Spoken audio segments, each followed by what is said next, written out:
नहमदुहु व नसल्ली व नसल्लिमु अला रसूलिल करीम। बिस्मिल्लाहिर्रहमानिर्रहीम। माय डियर स्टूडेंट, उम्मीद है कि आप बाखैरियत से होंगे। तो 10th क्लास के इस्लामियात का पीरियड है। तो हदीस नंबर 12 हम उसकी तर्जुमा और तशरीह पढ़ चुके हैं।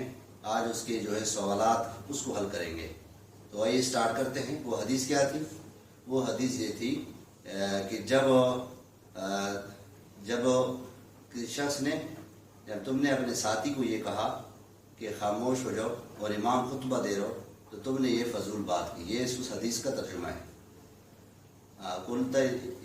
कुलता साहिबिका यौमल जुमात वल इमाम यख्तबु फ़क़द लगौता। ये जुमे वाले थे जब तुमने अपने साथी को ये कहा कि खामोश हो जाओ और इमाम खुतबा दे रहे हो, तो तुमने ये फजूल बात की है। ये अल्लाह के महबूब सल्लल्लाहु अलैहि वसल्लम की हदीस है।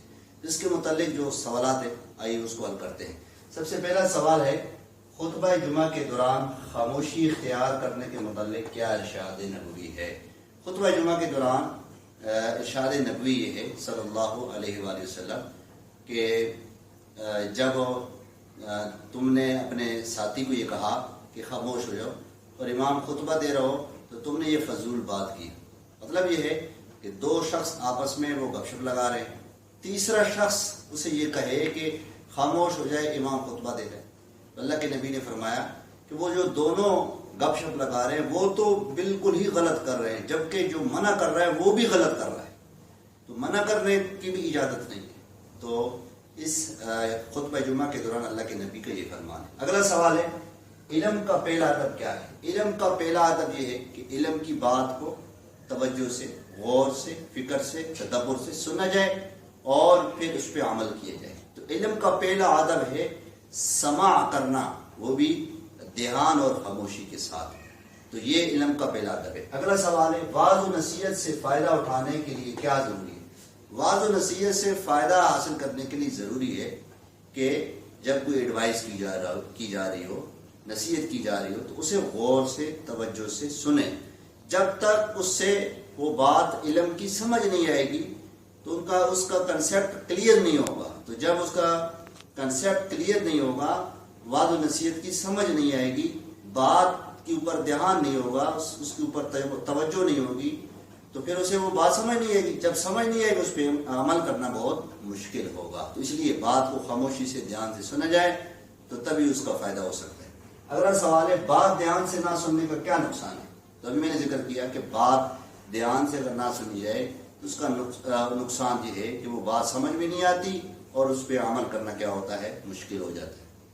अगला सवाल है, खुतबा जुमा के बारे में क्या ताकीद की गई है? खुतबा जुमा के बारे में ये ताकीद की गई है कि जब जुमे वाला दिन हो, तो ये क्योंकि एक अजीम इज्तिमा होता है मुसलमानों का, इसमें मुज्तमे होना होता है, जमा होना होता है, और फिर इमाम साहब खुतबा दे रहा होता है। और ये खुतबा जो होता है पूरे हफ्ते के लिए बड़ा अहम होता है। इसमें वाज़ और नसीहत होती है, दीन की तालीमात होती है।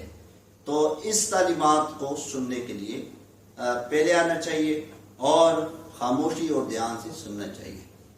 तो खुतबा जुमा के दौरान किसी शख्स को बोलने से मना करने की इजाज़त क्यों नहीं? किसी शख्स को खुतबा जुमा के दौरान दो शख्स जबकि आपस में गुफ्तगू कर रहे हो, तीसरा शख्स उसे मना करने की उसे इसलिए इजाज़त नहीं कि जब उसे उन दोनों को मना करेगा, बाकी लोगों का ध्यान और तवज्जो उसकी तरफ मबजूल हो जाएगी और इमाम से तवज्जो हट जाएगी, और इससे फिर पूरा जो इज्तिमा है, मजमा है, वो मुंतशिर हो जाएगा। तो इसलिए ये डिस्टर्बिंग पैदा होती है।